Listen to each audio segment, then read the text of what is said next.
Oh, that's an out-of-date schedule. You're not supposed to see that. I want you to close your eyes and not see that. That's an out-of-date schedule. You can open your eyes now. It's okay. You can see now. Hello. Marvelous Sunday, everybody. I'm Sleepsy. I'm a puppet. I run a theater. I like playing dusty retro games. Welcome to the stream. Sorry I'm late today. I took a nap. That's my excuse. I took a nap. I got home. I had like 2 giant plates of pasta and like 3 or 4 pieces of toast. And I was like, yeah, carb mix it. Hell yeah. And then I fell on my back and I fell asleep for like 4 hours. I was like, I thought I was stronger than that. I was wrong. I'm way weaker than that. Irashimasu REI, welcome to the stream. Irashimasu Praise Dasun, welcome to the stream. Irashimasu Hoodie BB, welcome to the stream. Irashimasu Scrotus Maximus, welcome to the stream. Sorry I'm streaming at an odd hour tonight. I would have started earlier, but damn, that pasta actually just punched me right in the stomach. Just punched me and knocked me right out. Irashimasu Mobile Sue Grundle, welcome to the stream. Welcome, welcome. Did you guys have a nice weekend? Did you enjoy? I have ideas. I got ideas and I'm cooking stuff, and also I got ideas and I'm cooking stuff. Stuff is cooking, you know? It's simmering. It's in the back, it's simmering. I'm letting it simmer. I have a pot and it's just simmering and it's doing its thing, and I'm sitting on the couch and I'm like, you know what, I'll just doom scroll on my phone for a while, and I'm letting that happen too. I'll let both things happen and it'll be okay, and I'll come back to the pot and I'll add a few things and I'll cook it a little bit more, but I'll just let it simmer. That's my background. Working on like little longer term things that hopefully will turn out cool. Did you guys see Gigi's 3D debut? That is like, that type of debut, like watching that's like exactly the type of things I want to see more in VTubing, especially for 3D, people who have the ability for 3D. Like, that's exactly what HoloLive should be doing.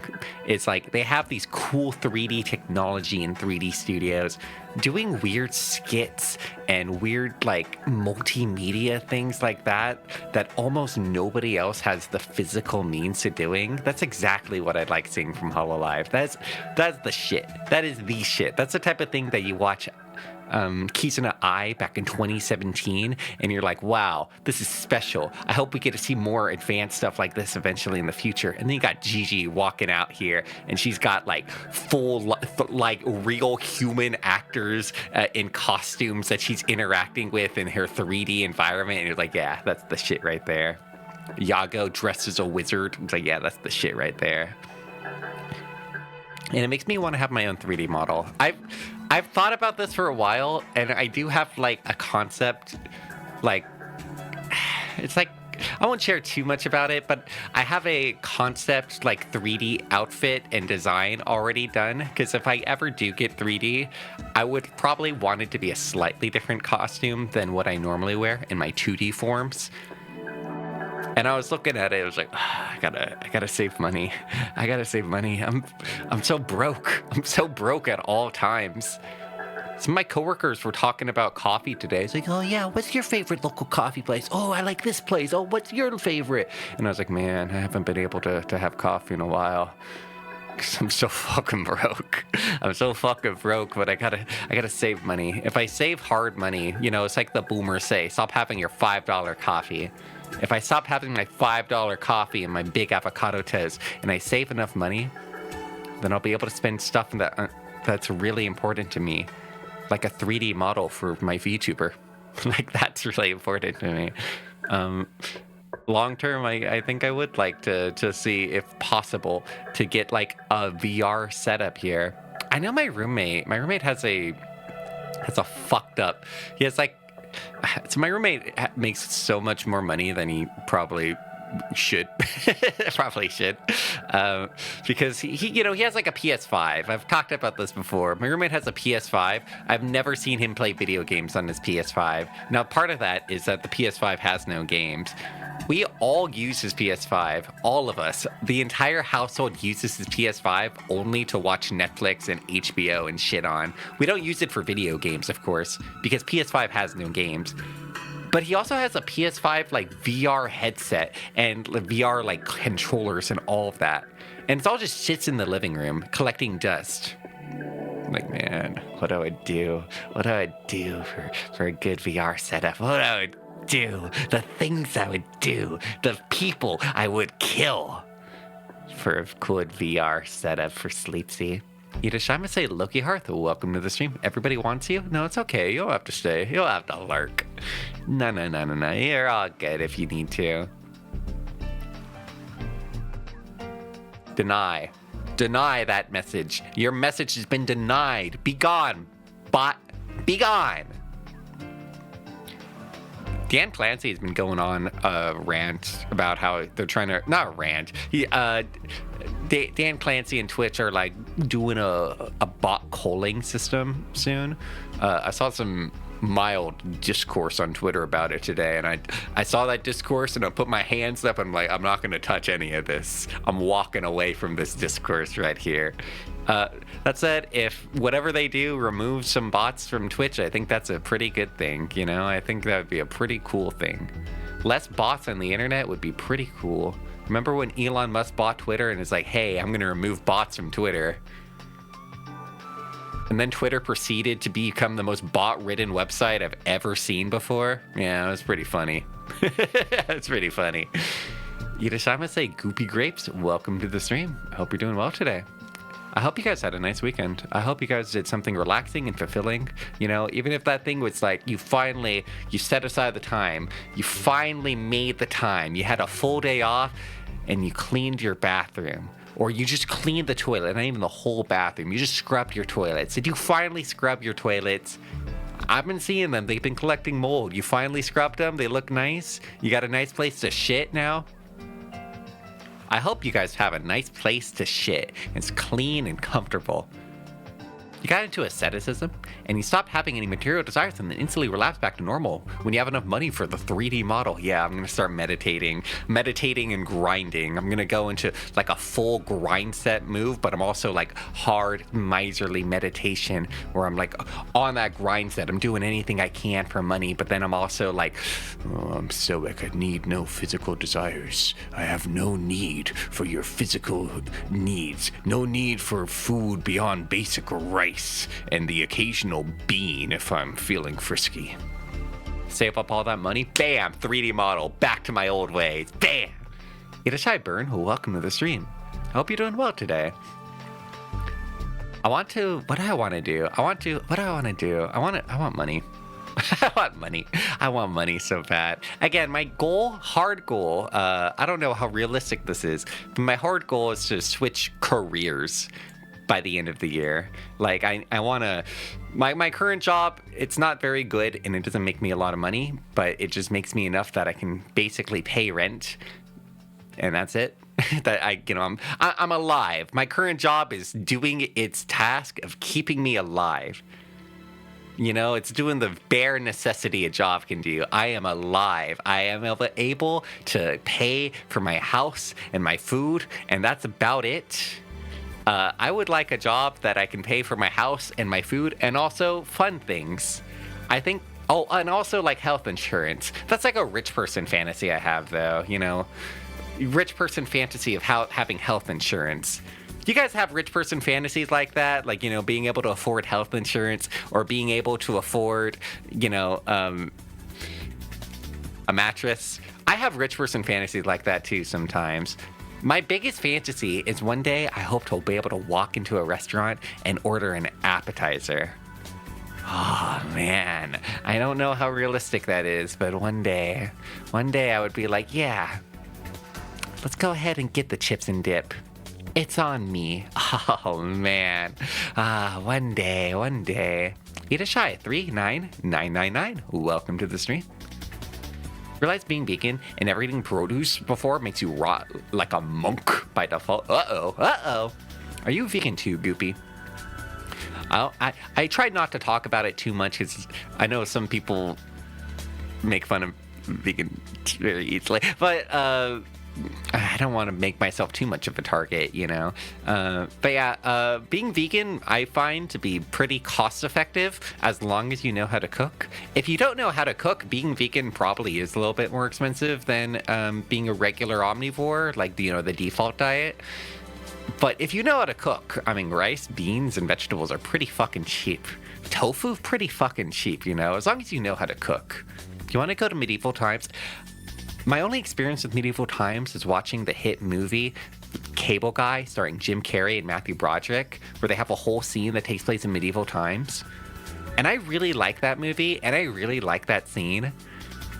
I don't think I ever want to go to medieval times. I think the themed restaurant, you know, I don't get nostalgia over the themed restaurant. I have no desire for medieval times or for the Rainforest Cafe. I'm sorry. I hope you can forgive me, but I have no love for the Rainforest Cafe. As a kid, I thought Rainforest Cafe might have been the coolest place on the planet. You go in, you're like, whoa, there's like a gorilla over there. Ho, ho, ho, ho. But as an adult, I think I have lost some of that sense of whimsy. The gorilla over at medieval times. The gorilla over at Rainforest Cafe no longer incites me the way it used to. You like shrimps? I went to Bubba Gump's once, but I was already vegetarian when I went to Bubba Gump's. So I was like, I'll have the bread, please. Keep this bread coming. Yo, more bread on table number 4. Keep it coming over here. Honestly, I don't even remember what I got.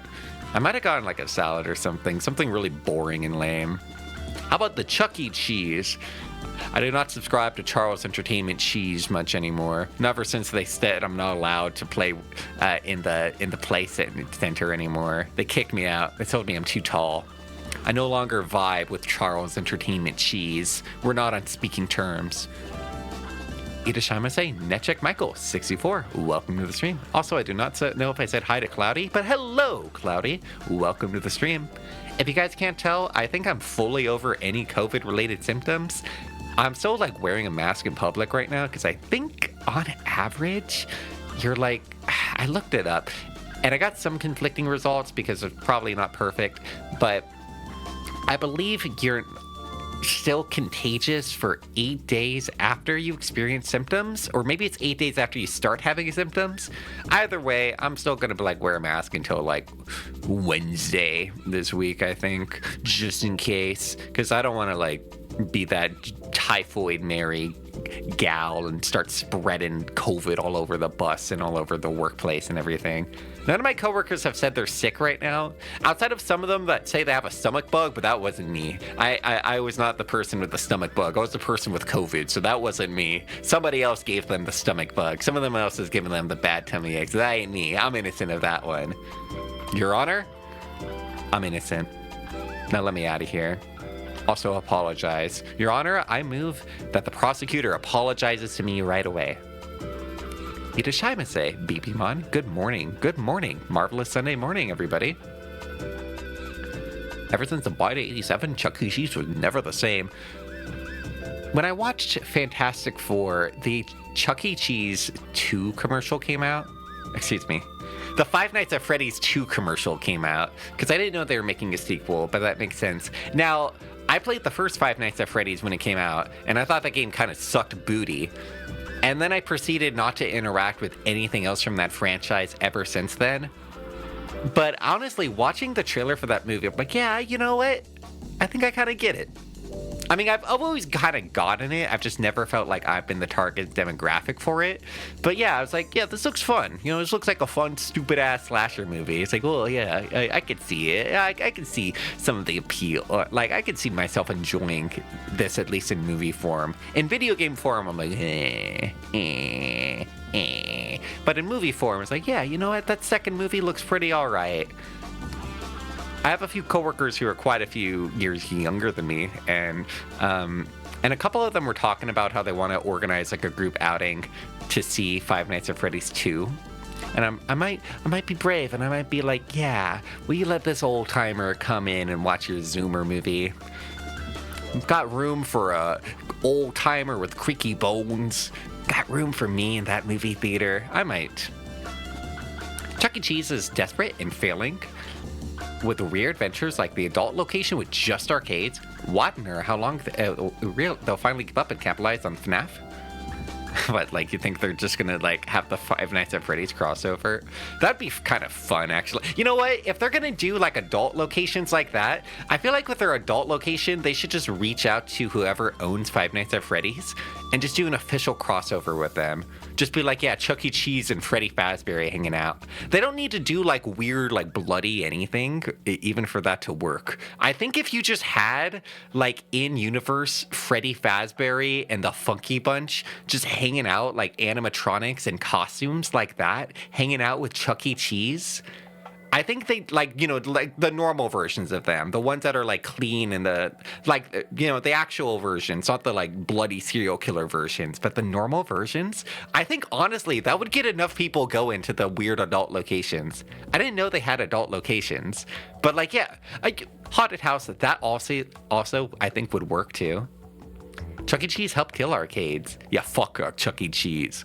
I can't play Third Strike anymore. Fuck Chuck E. Cheese.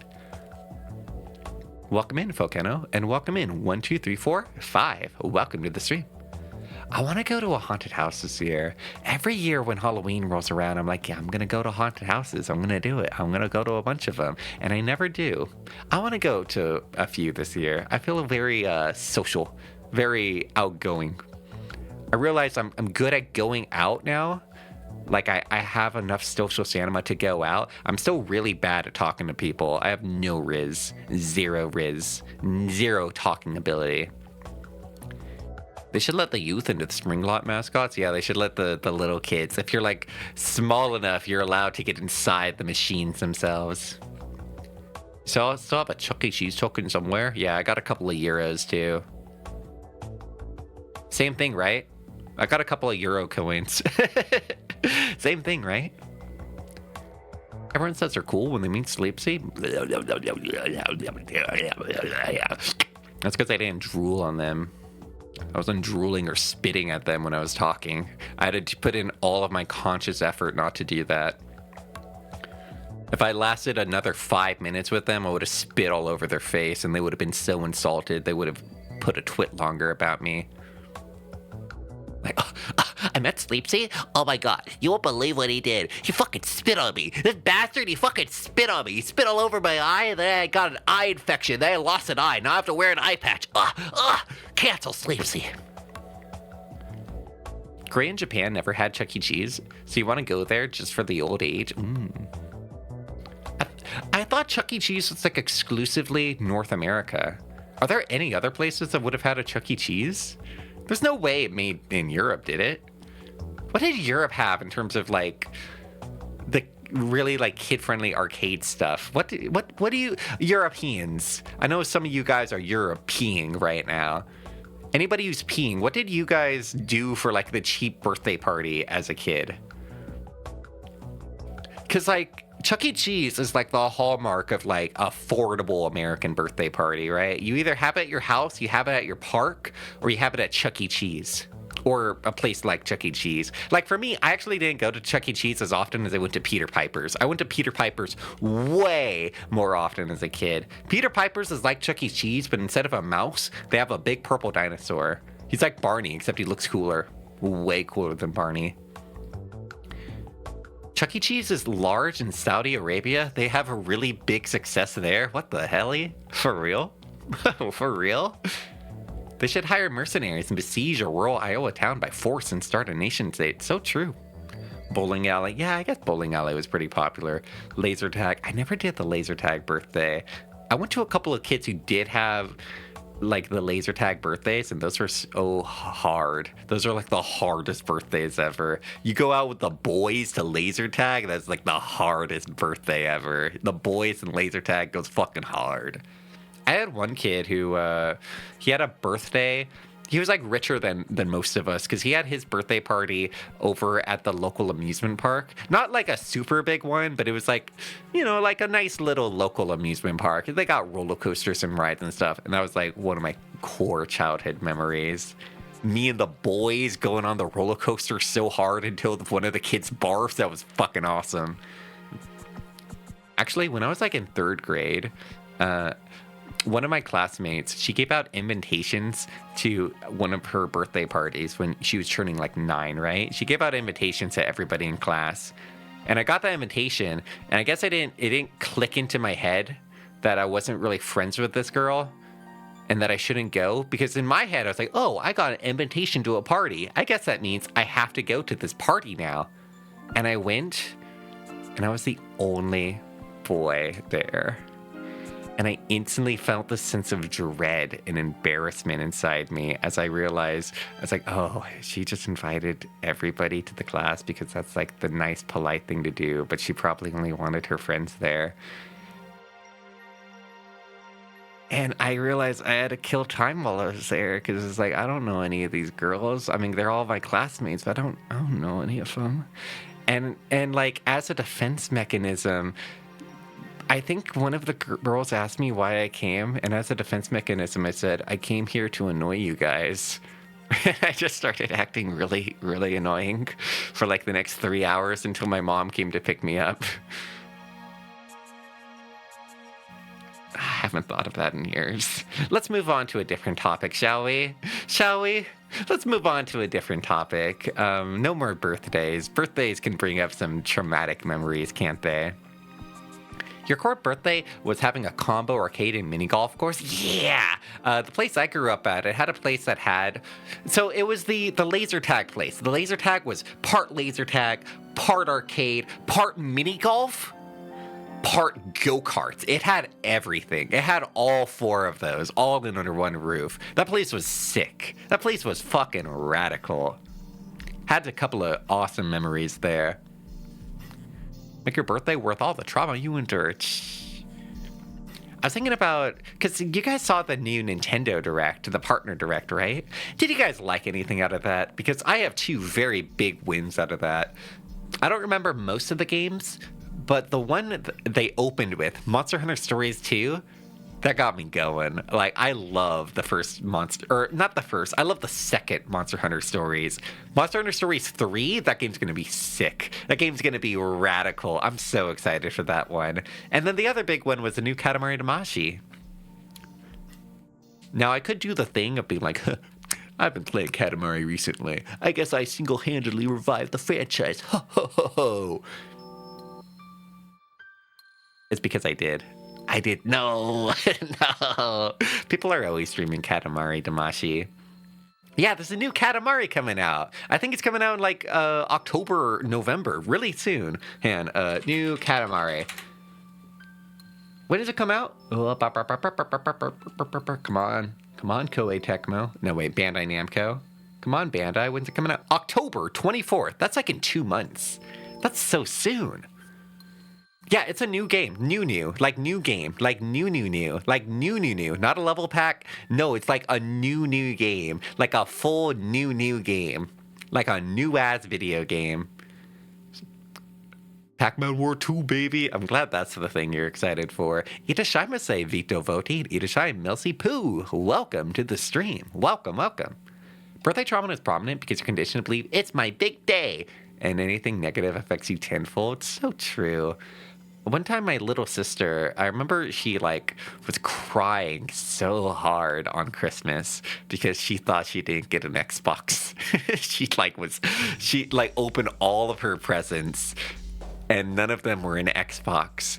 And she started crying and was walking back to her room in a fit of furious sadness. And my mom asked her, did you have a good Christmas? And she said, no! And it's hey, by the way, there's one more present. And it was an Xbox. It completely turned her mood around. Completely. She got some good-ass gifts that Christmas, too. I don't remember any, but she had some good-ass gifts. Even if she didn't get that Xbox, that would have been a good Christmas. But she wouldn't have been happy with that. OG? No, it was the One. The One had just come out. She wanted the Xbox One. The Elliot game? Oh, yeah. I think, what's the name of it? The Tale of Elliot or The Legend of Elliot? What a terrible name for a video game. Like, that's the thing that where you watch that and you're like, oh yeah, this is like definitely made by Japanese designers, because they don't know Elliot is like peak nerd getting bullied and getting Wedgie's name. Elliot is like a nerd name. Elliot's not something you name your video game franchise after. It's like, oh yeah, my name's Elliot. Get the fuck out of here, Elliot. I'm gonna give you Wedgies and shove you into lockers, punk. You worked at a laser tag company? We were mobile, so we had different obstacles that we set up with gun and smoke machine. Oh, that sounds so cool. I would never want to work in any job with a lot of children, but that also sounds awesome. Heck, I would want to just do that just for the laser tag. Pac-Man World 2 is like the best 7 out of 10 game ever. I think we all have like a 7 out of 10 game that's like our favorite ever. Like, I always hear people talk about that with Mirror's Edge. I remember reading a review that somebody said Mirror's Edge is the greatest 8 out of 10 game ever made. Because they like brought up all of the problems of the game, but they're also like, this is perfect. This is a perfect game otherwise. New Katamari literally spawned by Sleepsy. Literally me. I saved it. It's literally me. I saved... No. I didn't. A lot of people have been streaming Katamari, and Katamari's had a lot of interest for the past few years with all the remakes and, well, remasters, I guess, the re-rolls. You remember getting DS because your parents forgot you had a Game Boy? Aww. That's sweet. A lot of chicks wouldn't be able to shake off that mood even with that happening. The nerdiest name ever? Sleepsy? What? I'm gonna bust out my fist. I'm gonna bust out my fist and shove you into a locker and punch you in the mouth. I'm about to... Come here. You wanna go? Come on. Hello, Fudgy. Welcome to the stream. Yours is Dragon Ball Xenoverse verse 2? Mm-hmm. I mean, I feel like all my favorite games are like, hang on, tits isn't working. I don't know why. Again. Oh, there we go. I always have a hard time with tits. Don't look at that. That's better. There we go. That's looking pretty good now. Schoolyard bully? Yeah, back in the day, I used to walk around the middle school. People were terrified when they saw me walking down the hall. I would walk in the middle, and everybody would clear a path, be like, oh no, here comes Sleepsy. And I'd be walking in with my arms flaying side to side, and be like, yeah, crack knuckles. Who's ready to get shoved into lockers? Whose lunch money's out here, huh?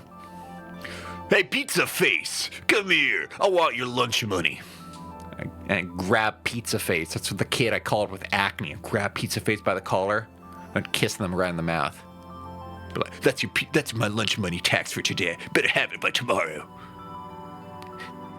People were terrified of me. I was a menace. It's fucked up 7 out of 10 just means okay, and 5 out of 10 means straight up bad. No, yeah, I don't agree with number systems for ratings or anything like that. Like on Letterboxd, I sometimes give like a rating to a lot of movies I watch, but my mentality, because Letterboxd can show all of your rankings in a like bar system, my mentality is like your ranking system should look like a rat, you know? Where like, yeah, let me illustrate this for you. I'm gonna channel my pirate software, right? So it's like a bar system, right? Where it's like, oh, you know, like that, right? Like this is 1 star right here, and these are your 5 stars. Does that make sense? I think it should look like a rat, in which case, like, you have like a few little like 1 stars and 2 stars here, and then your 3 stars are like kind of fat here, but then by the time you get to your 5 stars, it like gets kind of small again, like a rat, you know? Like, I think that's what your rating should look like. You should have most of the stuff show up in mid, and then very, very, very few show up in the very, very bad section, partially because you probably aren't actively going out of your way to watch stuff that's very, very bad. And then you should have still stuff like that's over here that's really, really good, because you're going out of your way to try to find really, really good stuff. But still give it out hesitantly, you know, have a little constraint when you do it. That's the way I think about it. Hello, Thirsty Teapot. Welcome to the stream. 5 out of 10 Nano Breaker. It's Divine Eye Cybermancy okay because of the jank, or does the jank make it perfect? As somebody who's not played that game, I would say yes, absolutely, 100%. Spin the wheel. Say it with me, everybody. The wheel is here and the wheel is kind. And ladies and gentlemen, the wheel shall provide. What's it gonna be? What's it gonna be? What's it gonna be? Not H. Fuck yeah, F. Fuck yeah, we got F. Fuck yeah. Okay, what words can I not say with F? Fuck off. That's it. Those are the only 2 F words I use. I don't know what else I should be looking out for. Most common words with F. We've tried this before. Whenever I look up most common words with F, it shows me words that start with F. And not like words that just contain it. Farts, for, finally, feeling, of. That's it right there, Louis. Of is a threat. That is a threatening word right there. The French. 8 out of 10 should mean a lot more than it does. 8 out of 10 is incredible. That was like an incredible game. Or an incredible piece.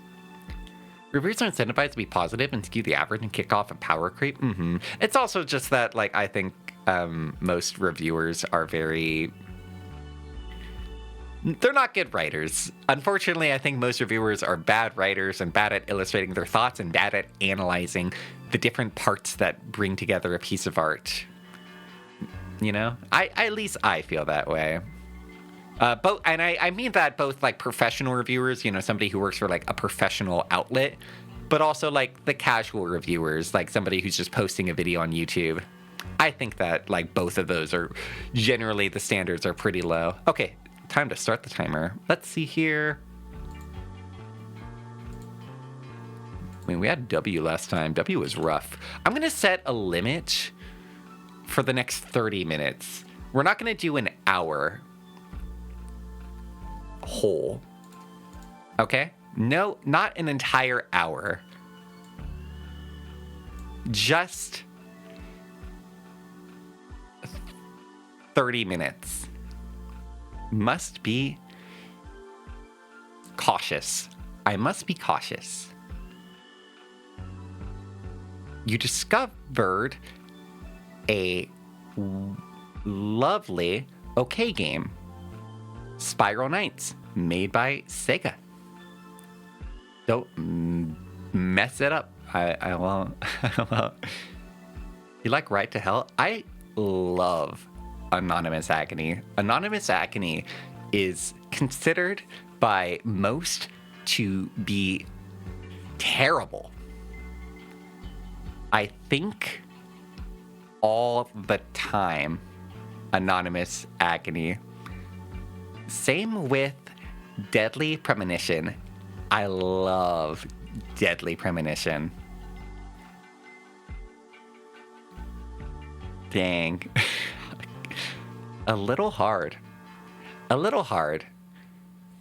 That 2-letter word makes this very hard.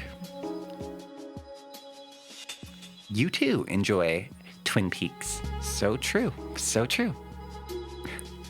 R.I.P. Lynch. R.I.P. Not counting Twin Peaks, what is your most loved David Lynch thing? No, not Agony. No, Anonymous Agony. Anonymous Agony is about a teenager who kills pedos. It's RPG Maker. That's Anonymous Agony. I have emote of main character. Of! Ah, damn it. I was doing so well. Oh, no, wait. No, I don't. No, I don't. Never mind. I do in the Discord. In the Discord, I have emote. Main character emote. Not here. Let me add him.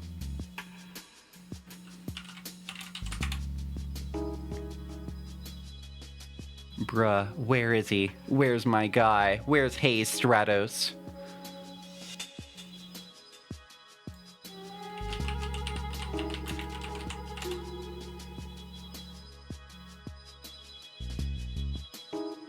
Not on 7 TV. Oh well. Oh welly, well. Some terrible emotes on 7 TV. 7 TV has terrible emotes sometimes. Some great ones, some bangers, but terrible ones. Yeah, Agony is the demon game. Agony has... I never played it. I recall people being disappointed when it came out. I don't know why. I did not keep up with it. Which emote is my most loved? Johnny B. I use Johnny B when I test. Whoa, man, I'm pretty. I love Johnny B. That's better Twitch, I believe. I like what are my 7 TV? I mean, that one's good. That one's an all-timer. I see that one in a lot other people's streams.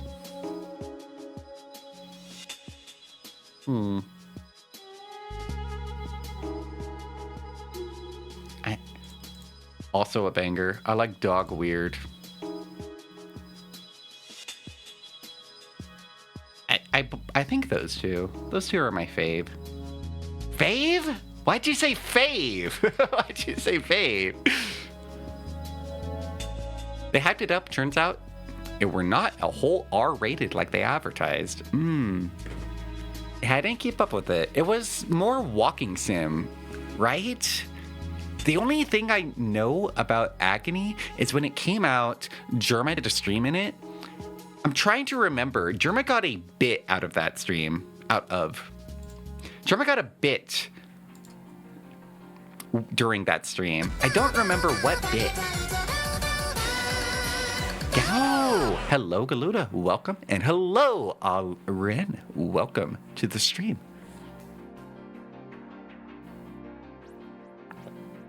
Yippee. Yahoo! Yahoo! Oh, that was Scorn. Scorn. Yeah. What's Agony then? Wait.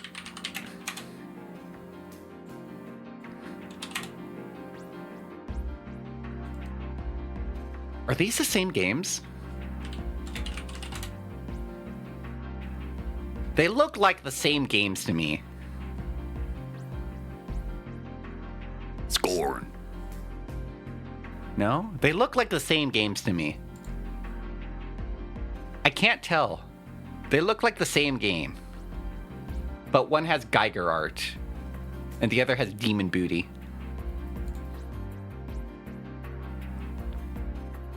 Hello, Shira Bay. Welcome to the stream. Letter challenge. That seems easy, Goopy. Unless it like Q or X. I don't know any words with Q or X. But that seems easy to do each sentence. A Doom 2 mod called the Pink Valley. Like H-Doom. I want to do Doom WODs. That sounds fun.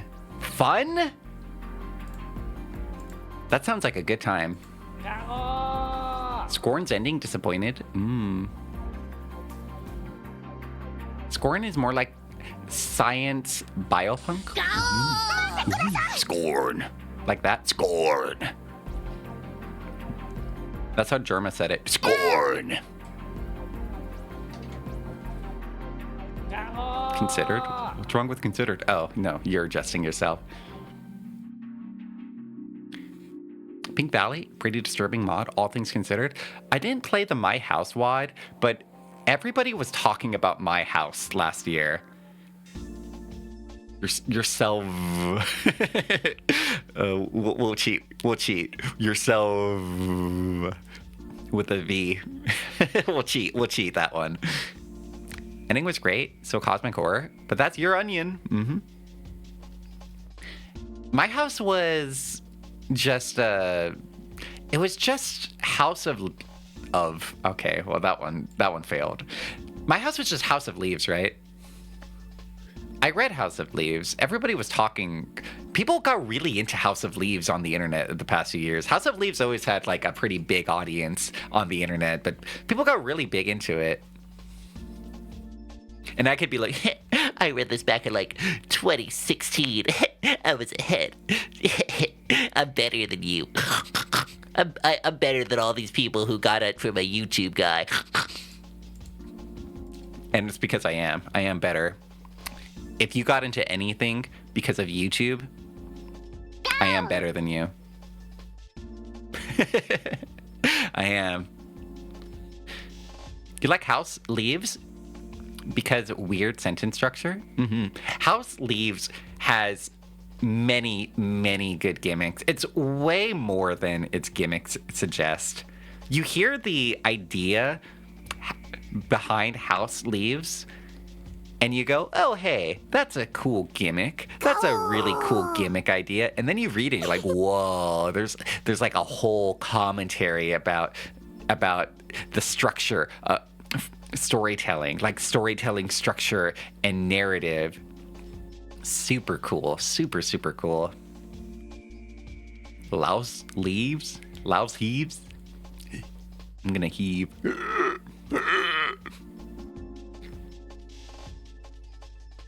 VOD viewers, skip ahead 20 minutes.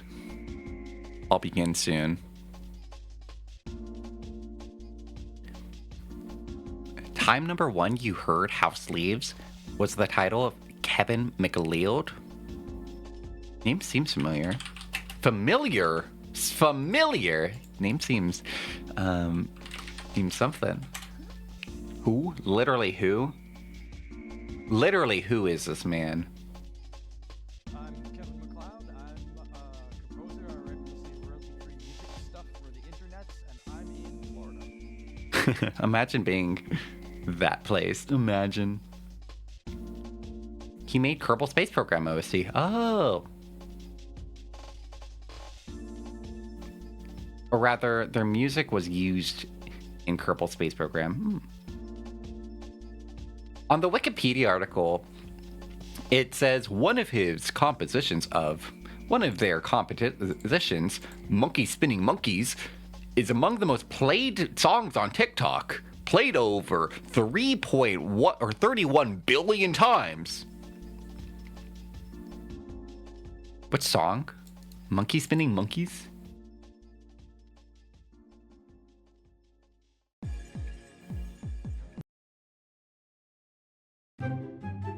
Oh. That's him.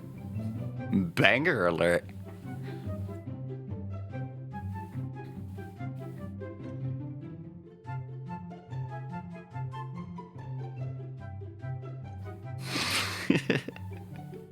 What a monster. They made this? What a monster. And they publish it as public domain? What a monster. What an absolute monster of a man. Of a man.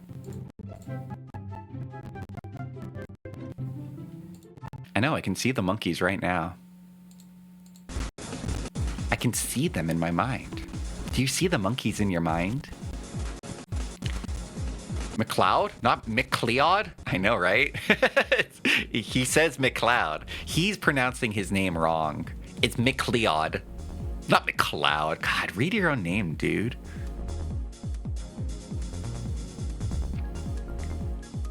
Read your own name.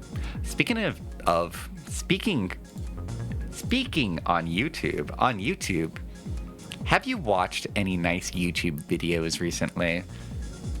The past 3 days, I was watching a YouTuber play a really hard Pokemon Nuzlocke. And he was talking about it like he was going through hell itself. Through hell itself. Fuck it. I won't cheat that one. Yeah, he's doing that one. And it's like a 4. It's like a 5. It's like a 3 and plus an hour long video. And it sounds like such an insane game to play. It's a Pokemon ROM hack, in which case he, like, at a certain point in the game, he has to plan all their battles in advance. He looks up the trainer data, which is all publicly available, and he plugs it into a calculator to see like which Pokemon will battle which. And it's like, okay, this one outspeeds this one can win a 1v1, all that. And he will spend, like, genuinely, he's talking about it, he will spend 6 hours planning a single trainer battle. Start a stream, and 6 hours of stream is planning how to win one trainer battle. He's like, yeah, it's a great time. It's like a puzzle. It's really great. It's like, that sounds agony. I would kill my... No, I wouldn't. I can't say that. I would not do that. I would end so quickly. It sounded like he was streaming this game and this ROM hack alone on like an entire year, over the course over a year. It sounds agony. Now? No, not now. Not now. Going back to Nintendo Direct, why do people announce games like 3 years in advance? I don't like that. I don't like that at all. Like, I don't know, video game guy, I might have a bad day tomorrow. I might die tomorrow, video game guy, and you're announcing a game 3 years ahead? I might not live. I might die. Why do you want me to get excited? I'm not gonna get excited. I might die. I might die instead. Gonna go crazy as a general? Nintendo doing their announcements of announcements. Are you excited? Zelda live action Netflix. I'm like, I played Breath. I played Wild Breath. Good game. Time to drum up investor stock or stock value, maybe? Maybe. I know, I don't like it. You remember how sometimes people describe E3 as gamer Christmas? That's so cringe to me. It's like gamer Christmas. You get to watch advertisements. It's like Christmas. It's nothing like Christmas. Christmas has Santa Claus. There's no Santa Claus at E3. What are you talking about? You could wake up dead tomorrow. So true, you could. You could wake up dead tomorrow. So true. Oh boy, advertisements. I could wake up dead tomorrow. And you wouldn't know. Because I'm dead tomorrow. You might die. Yeah, I might.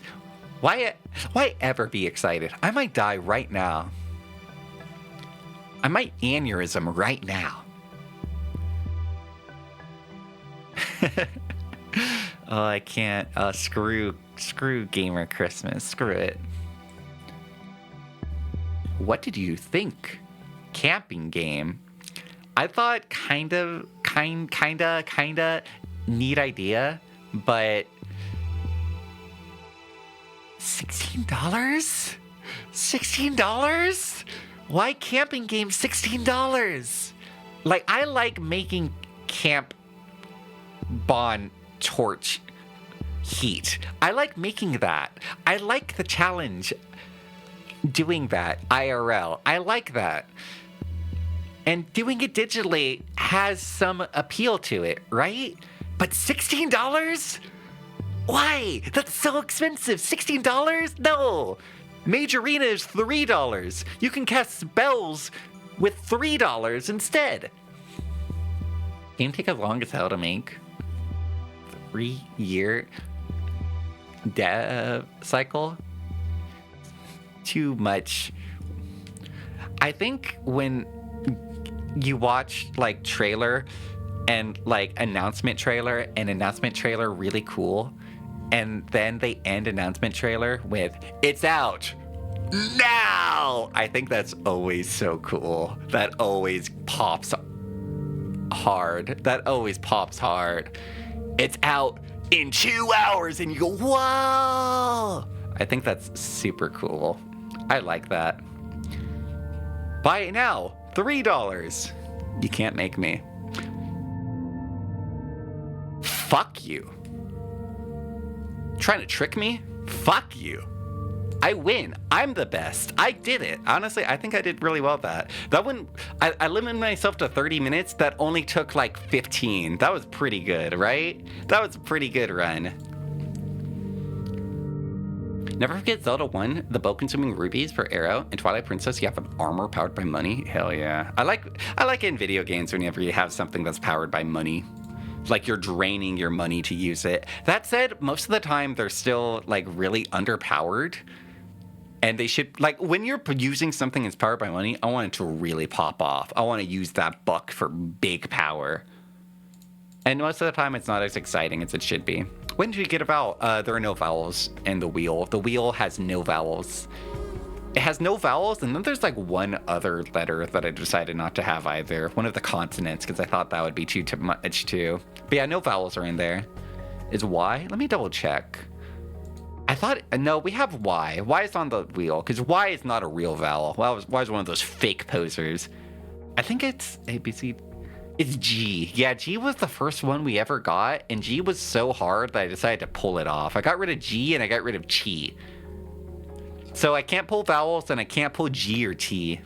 Yeah, it's a vowel. Checkmate. It's a fake vowel. False. Anyway, do you guys like video games? That's my transition. That's my transition to playing video games. You guys like video games? I think they're pretty neat sometimes.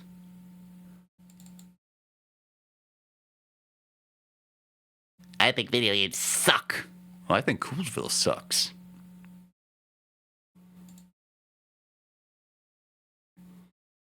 Holy shit, 2 cakes!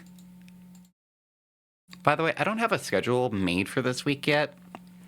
I'm kind of waiting on my boss to, like, message me something. There's a few things. Main thing is, expect me to play a lot of Dark Souls 2 this week. I might be playing Dark Souls 2 and finishing off Katamari, We Love Katamari this week. I think those will be the 2 main things. On Saturday, you may see me stream a new release. Look forward to that if we're able to swing it. Look forward to that, but I need my boss to get back to me about something.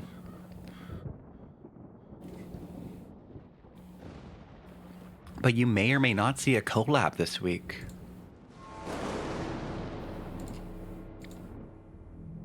I want to do a collab. I have an idea. It sounds like it'll be cool.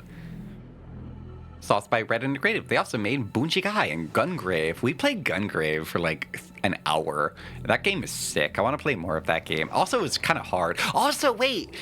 Now that you bring that up, this game and Gungrave have something in common. Neither of them have a dodge button. Now, here's the thing. I like playing like Dark Souls and Bayonetta and Devil May Cry, where they have like really iconic dodges and iframes. But I think too many action games are way too reliant on iframes. Like, too many of them are way too reliant. Gungrave has a dodge? Oh, does it? I don't remember. I don't remember that. Well, this game doesn't have a dodge. Like, but I want to go on a rant about iframes here. Also, you know what? Fuck it. We're playing ads. Fuck it. 3 minutes of ads. Sorry, gamers. But I figure this intro is long enough. I could yap around it. I'll rant about iframes later. Korean government tried to legalize the video game by saying all gamers are pre-criminals and pre-terrorists and pre-cum. Fuck this ad. What type of ads are you guys getting? Somebody said that they're getting like penis enlargement pills in their Twitch ads now. The types of ads that you just see on the internet is wacky. Like, the YouTube one. YouTube's such a funny website because Manscaped is like one of the biggest like YouTube sponsorships going out for the past few years. And it's like, I don't want like a YouTuber I follow to be telling me about their balls.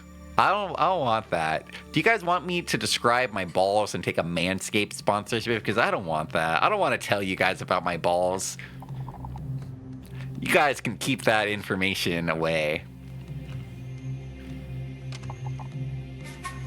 Like, I'm trying to imagine. Oh, that's a good YouTube ad.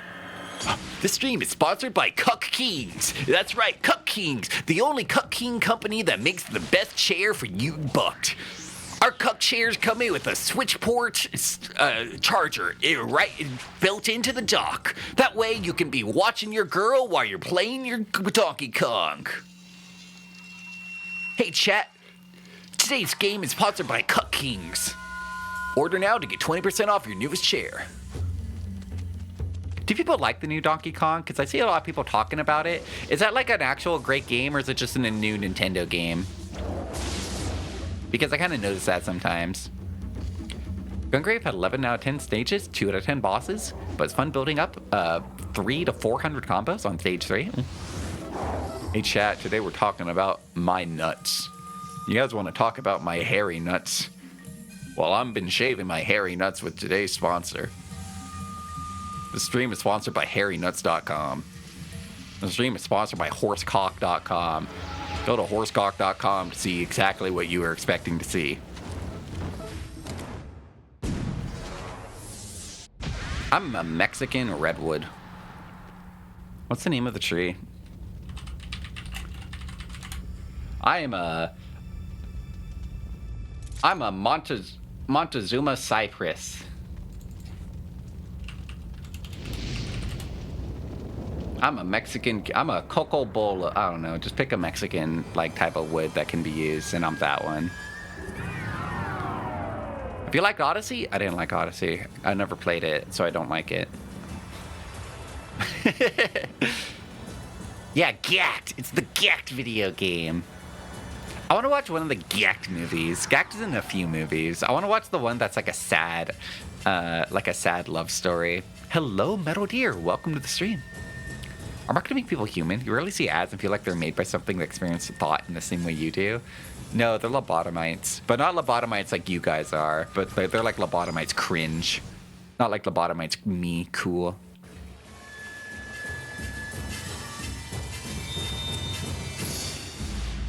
Blood will tell? It's getting it to shut up that's the problem. Hey, yo. Yeah, I want to play more PlayStation 2 action games like this. I think the one I want to play next is Nightmare Creatures. I always do that. It's not Nightmare Creatures. It's not Nightmare Creatures. Nightmare Creatures is a PlayStation 1 game. The one I want to do is the one where you turn into a furry animal. That one. I always forget the name, but I want to do that one, and we'll play through that one, and then I'll remember the name. I bring this up every time we stream this game. Every single time I'm like, yeah, I want to play that game I forget the name of. I think it's called Nightmare Creatures. Wait, it's not called Nightmare Creatures. Chat, what's the name? And then I have to wait for you guys to say, it's Altered Beast. Thank you for the kazoo. Welcome to Dododo. How many of you guys want me to re-explain the story of Dododo to you? Are you guys ready for me to re-explain the story of Dododo once again? Also, I don't know if Dododo herself has a dodge. I just did like a backstab, and I don't even know how I did that. How did I do that? I love Altered Beast because how edgy they turned this silly arcade game. Are you guys excited for... Because there's a Golden Axe game coming out. Are you guys excited for that? There's a new Golden Axe and a new Crazy Taxi, and we haven't heard anything about those in like a year. Those are still happening, right? The inner workings of Tezuka Osamu would be forever a mystery. Guy says Dororo, funny. That's the story. Yeah, Dororo. Dororo. Alright, here's the story of Dororo. Feudal Japan. A lord decides to make a deal with 48 demons. He goes up to the demons and says, hey, make me a powerful lord, and I'll give you something. And the demons say, okay, you're going to have a son in a year. We want all of that son's body parts, like before he's born. We'll claim his body parts. And the guy says, okay, that's cool with me. So his son is born, and then his son is born like a lump of flesh. He has no limbs, no eyes, no skin, no organs, nothing. He's just a lump of flesh, you know, like a head and a torso. It can't even cry because it doesn't have a tongue. And then he sends the son down the river. He just throws it down the river and says, I don't want to look at that anymore.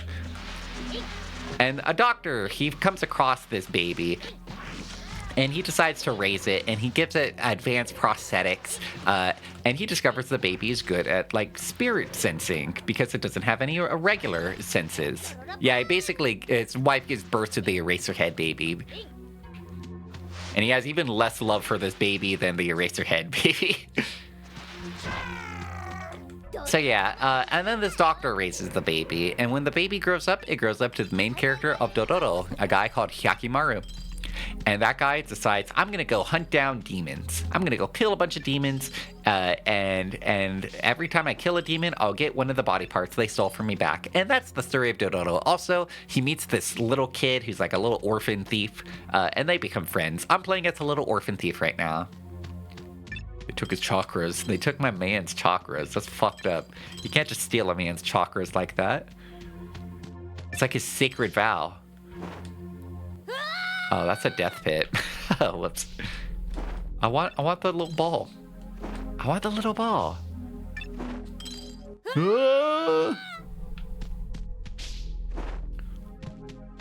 I never knew. Well, only there's one specific guy. This one specific doctor who's just really good at making prosthetics. Just really good at it. And yeah, basic themes of Dororo, fuck the samurai. All my homies hate the samurai. Fuck the samurai. You like the samurai? Fuck the samurai. Samurai never did shit for anybody. It is kind of Crash Bandicoot. You guys see that video of that Bandicoot? Oh, never mind.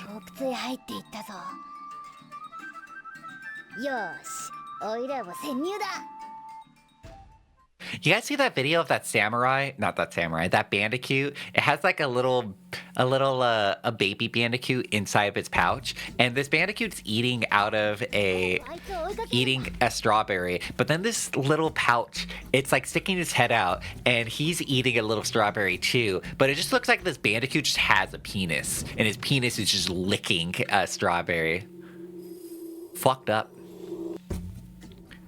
Dororo's never finished. Dororo did get finished. It's just that, like, originally in the manga, they say 48 demons were involved, but partway through, I think Tezuka realized, oh man, I can't write 48 demons. This is way too long a story. Oh fuck. All right, and then Hyakimaru killed the last demon, and that last demon actually had all of the rest of the body parts inside of him, and the end. He cut it off there. The ending of Dororo is really rushed. In the 2019 adaptation of the anime, I think they limit it down to 12 demons or something like that. They do very, very less demons, and change it quite up a bit. Which demon got the appendix? Fucking loser demon. Couldn't even get a good body part. Hyakimaru's like, actually, you could have that one. I don't need that one. You know what, demon? You could go on and live. Yeah, I think Tezuka was a famous workaholic, so I think Tezuka was probably like, it's like, oh fuck, I'm like writing like 4 manga right now. Like, I gotta get rid of Dororo. There's like too many. I'm publishing way too much right now. I'm too busy revolutionizing this art form. I gotta cut back a bit. Dororo must move the boxes to solve the puzzle. The door will be opened when the proper number is displayed. Using the boxes, Dororo must somehow unlock the door. The magistrate's weight is the key to this puzzle. There's also a scale on the front door. Allow that message.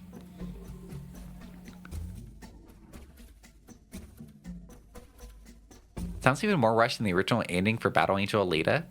You know, Dororo has a lot of influence on Berserk. If you guys like the hit manga Berserk, which includes also being unfinished, you can include that. Also that. So I have to guess his weight? No, he weighs 146. Oh boy, a box puzzle. Oh boy. Alright, let's see. We'll just move one big one. What do the big ones weigh?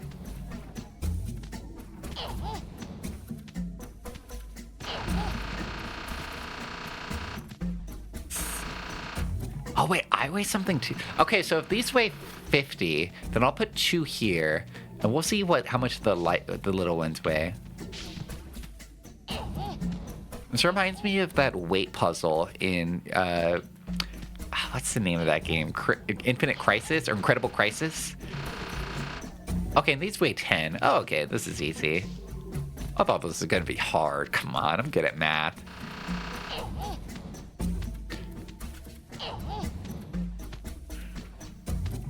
Isn't Burke allegedly going to be finished by the assistants? Allegedly.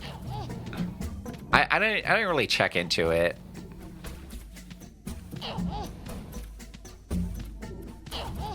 Man, I love pushing boxes in video games. Every time I'm playing a video game and they're like, hey, here's a box, I'm like, yo! And then they go, hey, you can push it. I go, yo! Pog out. I would love to see like a Nintendo Direct, but then every new game they announce, they just show the part where you push a box. I would pog out. God, how is she so powerful? Okay, we just need one more little one. That's so easy. The fact that this is so easy probably tells me that they're gonna make me do this again, but with more complicated math. Meanwhile...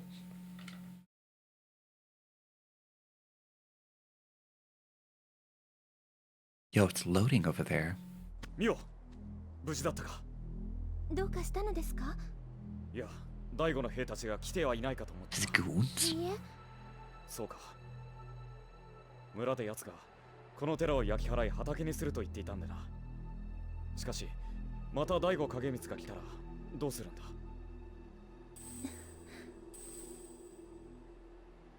戦わないのか。争いが私たちから親や家を奪いました。争いを争いで解決してもまた新たな火種が生まれる。争いは人を不幸にするだけです。でもそれで死んでしまってはどうにもならないだろう。そうですね。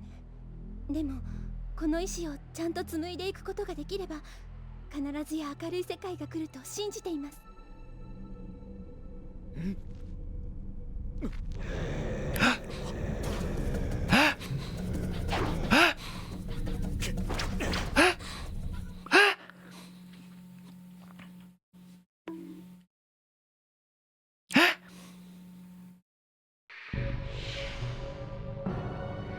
Look at his big ol' ears. Wait, he's like me. He's got blade arms, just like me. Maybe we're not so different after all, demon.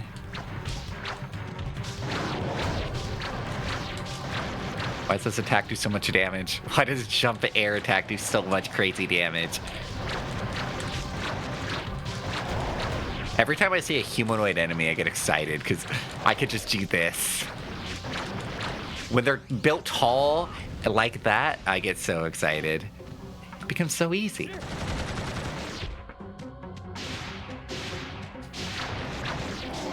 Got tired of waiting for Hyakimaru. He just showed up. Didn't even announce him. You know, the demons are supposed to be like kind of scared of Hyakimaru. Most of them are like trying to run away and hide from him. Not this guy. Whoa. This guy was like, hey, what's up? What you guys talking about? What do I unlock? Give me my nut. I want the left nut. Can I hear? Oh, I can hear now. Like, actually hear. Not just read lips. This ain't Dan. I want my nuts back. Give it back, you hag. An oral sensory organ allows for better balance, so speed gets boosted. So I can run faster, huh? Well, okay. Press button to land on feet. Ooh, Ukemi. I still don't know what the stats do. 今回は耳か。百鬼丸さん。いつものことだ。驚いただろう。俺は48の魔人に取られた自分の体を取り戻す旅をしてるんだ。魔人を倒すごとに自分の体が元に戻るんだぜ。ごめんなさい。戦いたくなくても戦わなければならない。 She's like, you know what? I do see now. Violence is the answer. 気にするな。本当はお前さんたちの生き方が正しいんだと俺も思うから。ごめんなさい。いいんだよミオ。それにしてもミオの声は綺麗だな。Aww. 声が聞こえるっていうのはこういうことなのか。 Damn, he's putting the Riz on. Guy just got hearing and he's instantly using it to Riz her up. Wow, it's just like Demon Souls if it was Japanese. Exactly. Exactly. Oh, meanwhile, back in the caves. Any little collectibles for me? I want a scroll. No little collectibles for me? Hello, Yeetus Deletus. Welcome to the stream. I hope you're doing well. Happy Sunday. Marvelous Sunday, everybody. You guys better have had good weekends, or else I'm gonna get you. If you didn't have a good weekend, then you're gonna get a visit from Sleepsy tonight. I'm gonna get you.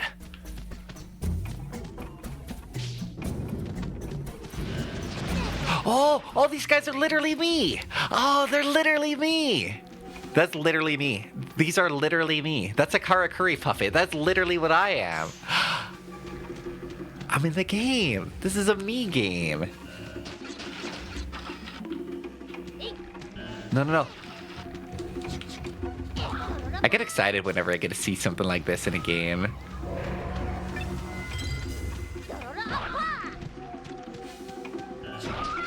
They're serving tea. They're serving. They're serving.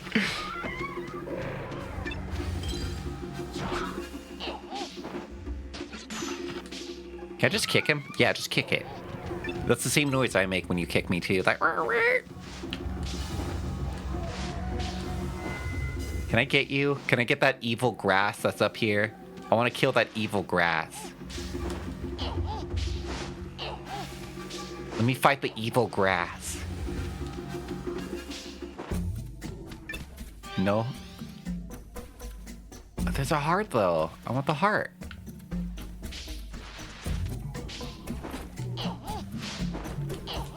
The heli?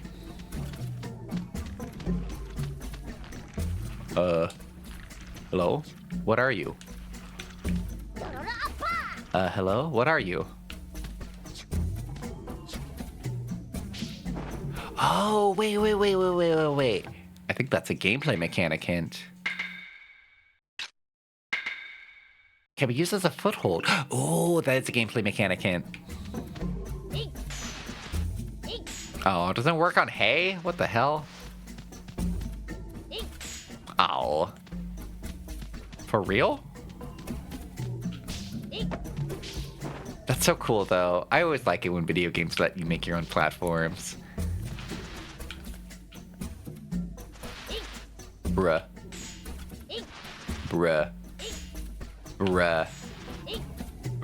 Okay, fuck it. I got it.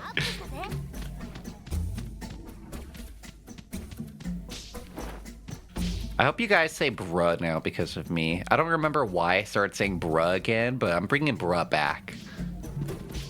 You entered the stream, it's certified bruh moment.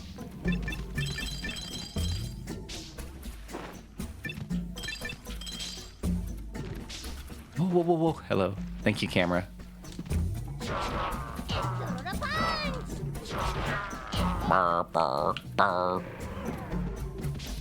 What are you? Oh. Never stop saying bruh. It is a perfect word. Bruh. I had a harmony with my coworker today where we both said bruh at the same time. It was beautiful. It was honestly a beautiful moment. No, why'd you do that? No. Burr. Poor little slime guy.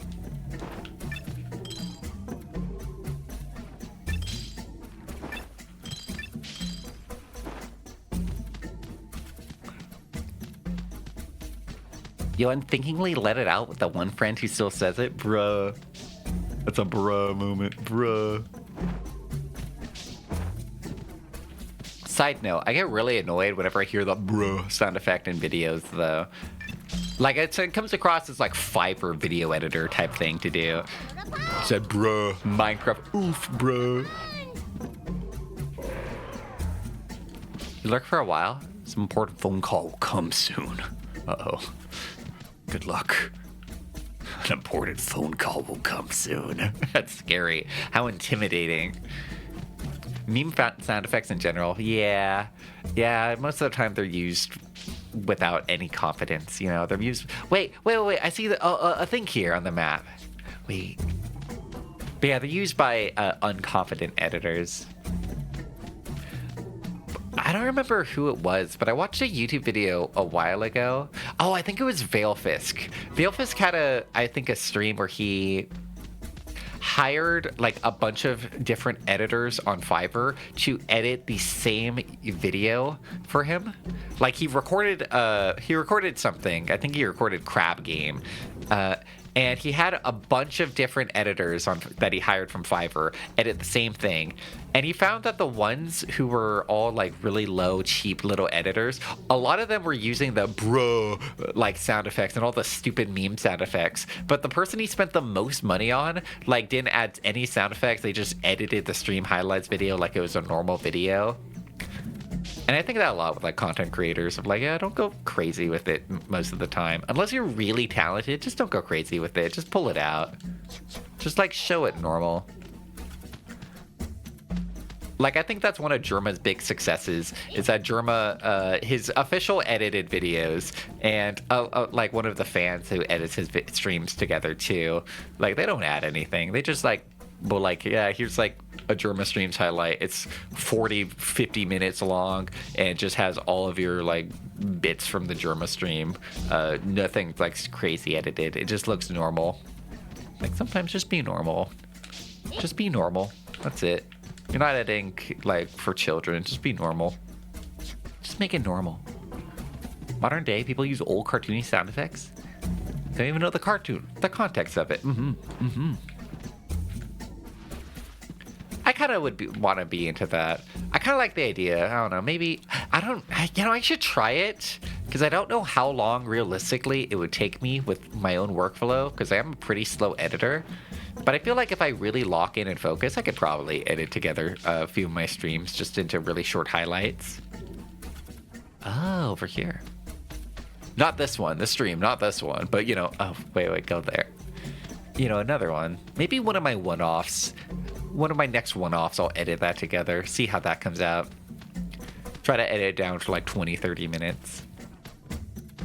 I think the thing I'd have to do is like, Vera was talking about this. Vera has a hotkey on her setup right now, where she's able to set up something that just like will mark down a timestamp, which is a pretty good idea.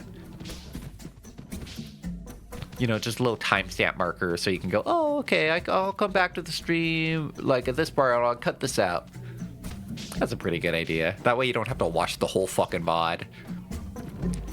You forget their edit until there's a cut, and there's occasional visual gag cutaway you don't notice if you're looking away. Yeah, you know, that's for the people who are really watching the video, not the people who have it on their second monitor, the people who are just having it in the background where they cook or clean or do something else. For the real watchers, there's a little visual gag. The real homies. あの野郎、年貢米をくすねてやがったな。一人でバクバク食いやがって。村の人たちがどんなに困ってるか知ってるくせによ。このすっとこどこいのおたこなぜ。ドロロ様が成敗してくれる。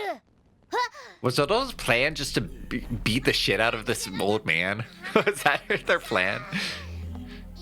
Based. このことが大悟影光に知れたら、お前もただじゃ済まないぞ。Oh, his mouth is all fucked. He looks like a dog that got stung by a bee. どういうことなんだ。さあ、わしも知らん。ただ飯を食えと言われているだけじゃ。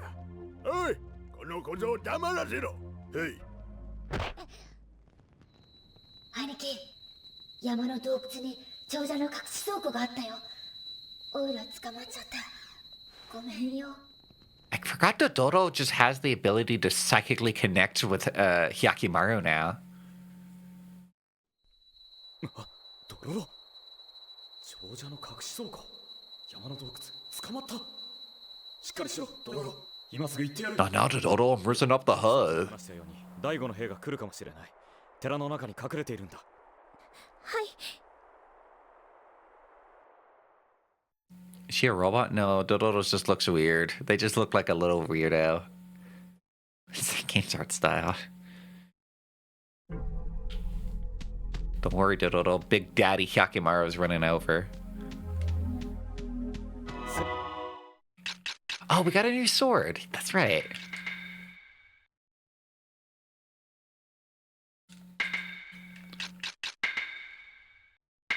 What's our new sword? Eh? I don't see it.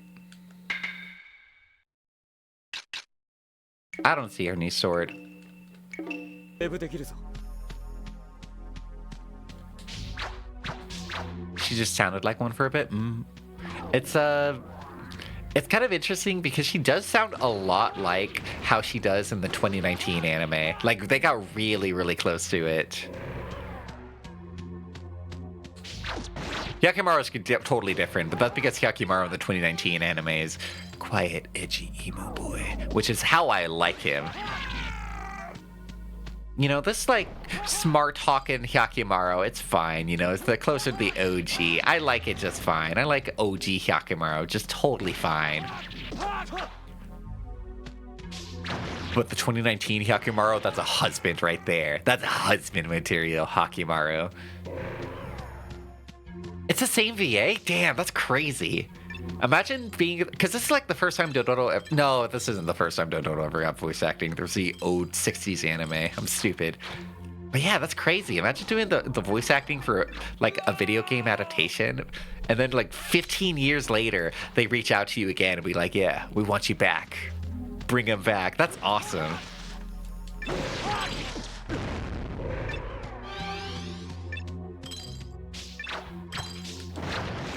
I think I've got on rants about this before, about how the culture around voice acting is so different in Japan.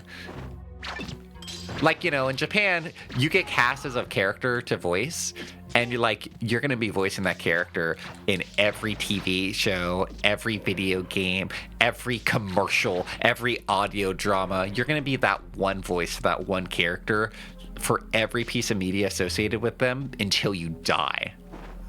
Right? And then in America, you'll like have like an anime come out, and then like next season there will be a voice actor change for the main character just out of nowhere. Like there's just culturally a hugely different thing. I think of Shenron a lot, the Shenron voice actor. That guy's like 100 years old. He still sounds exactly the same than he did in the 80s. Fucking ancient man. And same thing, you know, like he's not too good to do like a random soda commercial as Shenron. You know, he's totally fine with that. Again, the culture around voice acting is totally different. I brought it up a lot. This is like a fun fact I like bringing up. I'll talk after the cutscene. It's like a big gorilla man. What is this dude? Oh, he's a demon. What's wrong with your face? Yeah, I brought up this little fun fact before as an example of like how there's just like a fundamental difference in how voice acting is viewed. You know, back in the silent movie era, here in America, we would hire sometimes musicians like pianos or orchestras to be able to play music alongside the movie while it played. While in Japan, they would sometimes hire voice actors to read dialogue alongside the movie. Isn't that awesome? Isn't there just a cultural difference on how we view our like voice acting then? And I don't know why there is that difference, but there just is. There's just a fundamental difference. Hello, Daedric Prince of Comfort, welcome to the stream. And hello, Kind of Flames, welcome to the stream. Welcome, welcome. Masako still does shrill Goku as 80-year-old? Yeah, and the English voice actor, or English fans who have only seen English Dragon Ball, whenever they hear Japanese Goku, they hate her. They tell her, everybody, they're like, oh, I hate Grandma Goku, I hate her, and she's so good. But they just say just nonsense about her, but she's so good. Like, I hate Grandma Goku. I want Goku to sound like Goku. Because it doesn't sound like the version that they grew up with as a kid. But I love Grandma Goku. Spin to win? You know what they say? You're not winning if you're not spinning.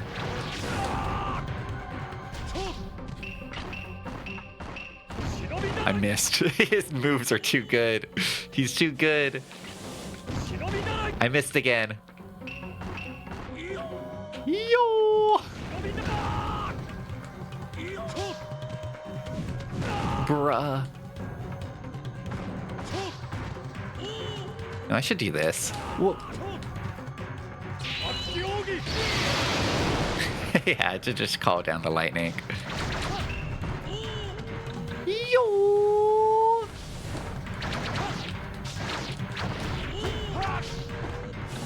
Yo! I love his sound effects. This guy's cool.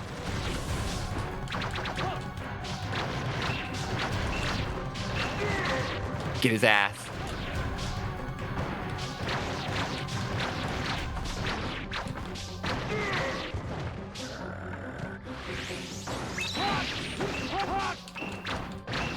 Get him, get him, get him down. Come on, get up, get up. Get him, get him. I got his rhythm now. Inshallah, he shall be killed. I want my balls back, demon. Give me back my balls. Give me back my balls. Oh, it is his balls. He's grabbing his nut. Which nut? Left? That's a left nut.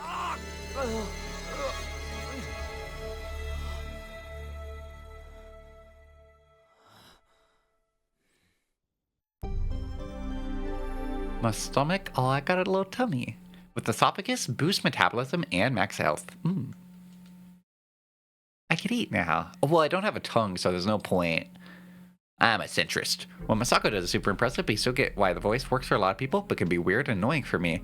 I think it's just if you've, like, only grown up with Dragon Ball dub, probably. It's kind of like, hey, I'm not saying dub actors can't be good, right? As a Spanish Homer enjoyer, you know, I can't discard how talented dub actors can be. Hello, Sayono Gabo. Welcome to the stream. I hope you're doing well today. How are you feeling? I'm feeling pretty good. I find myself in good spirits right now. I hope you're doing well. I hope you had a good weekend. I hope you did something fun and fulfilling. And, you know, whether or not you, like, stayed at home and relaxed and cleaned your toilet or something like that, or you went out and you did something fun. I hope you guys all had a good weekend. I played Devil May Cry. Oh, I did watch you. I watched it a little bit. I was lurking.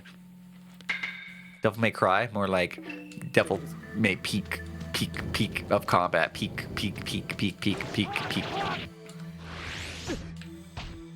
What a lame little punch.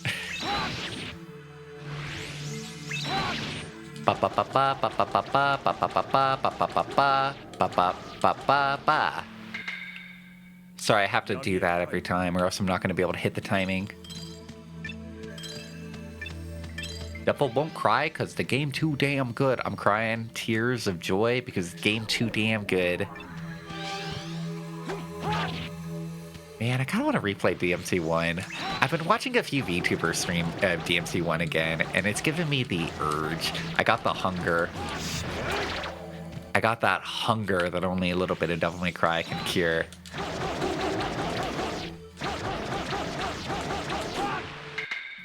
Given. No, I don't know. I feel weird whenever I stream a game that I've already, like, streamed before. I don't know how to explain it. I just feel like I'm repeating myself sometimes. I felt that way. What did we do recently? What was it? What was it? I felt really insecure about this stream because I felt like I repeated myself a lot. I don't remember. I streamed some game that I had played on stream like a year ago. Oh, Metal Wolf Chaos. Yeah, I streamed Metal Wolf Chaos.